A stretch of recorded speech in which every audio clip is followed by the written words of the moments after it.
ನಮಸ್ಕಾರ ಎಲ್ರಿಗೂ welcome to my page Neeta events. ಇವತ್ತೊಂದು ಮುದೋಳೊಳಗೆ ಸೀಮಂತ್ ಕಾರ್ಯಕ್ರಮಕ್ಕೆ 12 ಪ್ಲೇಟ್ಸ್ದು ಡಾಲ್ ಡೆಕೋರೇಷನ್ ಇತ್ತು. ಫೈನಲ್ ರಿಸಲ್ಟ್ಸ್ ಅಂತೂ ನಾನು ಪೋಸ್ಟ್ ಮಾಡಿರ್ತೀನಿ. ಬಟ್ ನಮ್ಮ ಕ್ಲೈಂಟಿಗೆ ಈವನ್ ಡೆಕೋರೇಷನ್ ಹೆಂಗೆ ಅನಿಸ್ತು ಅಂತ ಡೈರೆಕ್ಟ್ ಅವರಿಗೆ ಕೇಳೋಣ. ಡೆಕೋರೇಷನ್ ಮಾಡಿಸಿದ್ವಿ, ಚೆನ್ನಾಗಿ ಅನ್ನಿಸ್ತು ನಮಗೆ. ಬಂದವರೆಲ್ಲರೂ ಕೇಳಿದ್ರು ಯಾರ ಹತ್ರ ಮಾಡಿಸಿದ್ರಿ ಅಂತೇಳಿ. ಅಗದಿ ಎಕ್ಸಲೆಂಟಾಗಿ ಮಾಡಿದ್ರು. ವರ್ಕೆಲ್ಲ ಫಿನಿಶಿಂಗ್ ಚೆನ್ನಾಗಿತ್ತು. Thank you. ರ್ಯಾಂಡಮಾಗಿ ಕೇಳೋಣಂತ ಈವನ್ ಡೆಕೋರೇಷನ್ ಹೆಂಗೆ ಅನ್ಸೋದು ಎಲ್ರಿಗೂ ಅಂತ. ಆಂಟಿ ಡೆಕೋರೇಷನ್ ನಿಮಗೆ ಹೆಂಗೆ ಅನ್ನಿಸ್ತು ರೀ?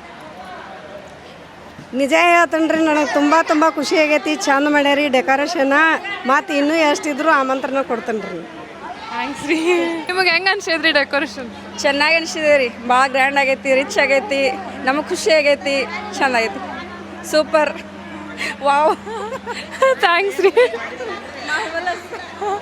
ಎಕ್ಸ್ಪೆಕ್ಟೇಷನ್ಗಿಂತಲೂ ಹೆಚ್ಚೇ ಹೊಗಳಿಕೆ ಸಿಗತ್ತವ.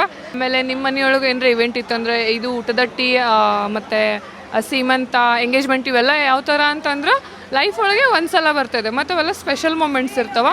ಆ ಒಂದು ಸ್ಪೆಷಲ್ ಮೂಮೆಂಟ್ ಬ್ಯೂಟಿಫುಲ್ಲಾಗಿ ಮೆಮೊರೇಬಲಾಗಿ ಮಾಡಬೇಕು ಅಂತಂದ್ರೆ ಸ್ಕ್ರೀನ್ ಮೇಲೆ ಮೊಬೈಲ್ ನಂಬರ್ ಕಾಂಟ್ಯಾಕ್ಟ್ ಮಾಡಿರಿ. ಏನೇ ಕ್ವರೀಸ್ ಇದ್ದರೂ ನನಗೆ ಮೆಸೇಜ್ ಮಾಡಿರಿ. ಆ್ಯಂಡ್ ನನ್ನ ಪೇಜ್ ನೀತಾ ಇವೆಂಟ್ಸ್ ಫಾಲೋ ಮಾಡಿರಿ for more updates. Thank you.